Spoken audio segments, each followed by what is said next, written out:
Merci Monsieur le Président, mes chers collègues.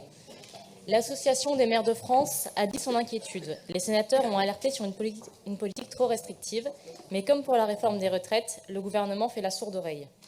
L'objectif zéro artificialisation nette d'ici 2050 est une mesure idéologique qui aura un double effet. Il amplifiera la fracture sociale et il amplifiera la fracture territoriale. La densification urbaine qui en résultera va entrer en contradiction avec le nécessaire désengorgement des métropoles, et cela va également entrer en contradiction avec la nécessaire réindustrialisation de la France. C'est une mise à mort des territoires ruraux à l'heure où beaucoup de Français expriment leur envie et leur souhait de sortir des grandes villes. C'est une mesure également qui s'inscrit en dehors des réalités, car depuis 10 ans déjà, les politiques publiques vont vers une réduction globale de consommation du foncier. Les élus locaux ne font pas n'importe quoi, ils n'ont pas besoin de règles infantilisantes, ils n'ont pas besoin de punitions. Le ZAN signe également la fin d'un modèle qui est un modèle européen, mais qui est aussi un modèle finalement très français, celui de la maison individuelle avec jardin. Mais ce n'est pas une surprise, puisqu'en octobre 2021, déjà, la ministre du Logement, Emmanuelle Wargon, déclarait que les maisons individuelles étaient un non-sens écologique, économique et social. C'était donc une ministre bien éloignée des préoccupations des Français, puisque selon un sondage de l'IFOP, 80% des Français préféreraient vivre dans des maisons individuelles plutôt que dans des appartements. Alors pourquoi ? Pour le plaisir certainement de voir leurs enfants jouer dans un jardin, pour le plaisir d'être libre, de ne pas avoir de voisins en haut et en bas, et également pour la tranquillité que cela amène. Nous allons donc assister à un retour du dangereux construire la ville sur la ville.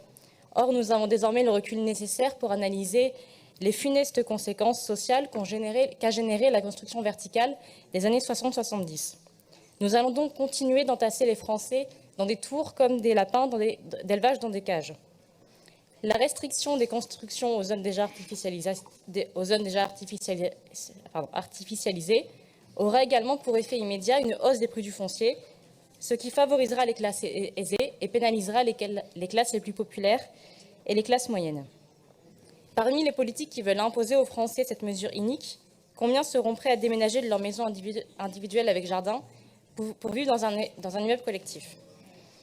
Aujourd'hui, donc, à la lecture de cette communication, nous comprenons que vous vous inquiétez de l'application concrète de ce texte et de ses effets. Pourtant, déjà en 2019, bien avant la loi Climat et Résilience, vous fixiez des objectifs similaires à cette loi dans votre SRADET. Et déjà en 2019, ma collègue Edwige Diaz alertait sur l'absence de cartographie et sur les effets potentiellement désastreux de cet objectif. Et déjà en 2019, vous naviguiez à vue. Enfin, j'ai envie de poser une question. Zéro artificialisation nette, mais pourquoi faire? Pour quel objectif final? Pour quel modèle de société? Si demain, un opérateur a un projet de lotissement de 50, de 100, de 200 maisons entièrement passives, voire de maisons actives en énergie, est-ce intelligent de le refuser? Vous savez très bien aujourd'hui que la rénovation thermique des logements construits dans les années 60 à 90 ne suffira pas. Cela ne suffira pas à les rendre climatiquement neutres, comme le demande l'Europe et comme la France le demande également. Vous savez aussi que la rénovation thermique des immeubles collectifs est un échec. Personne n'aura les moyens ni l'envie demain d'aller acheter une maison, par exemple, à La Réole à 200 000 €, de la détruire pour construire dessus une maison passive. Il faudra donc des terrains constructibles pour cela.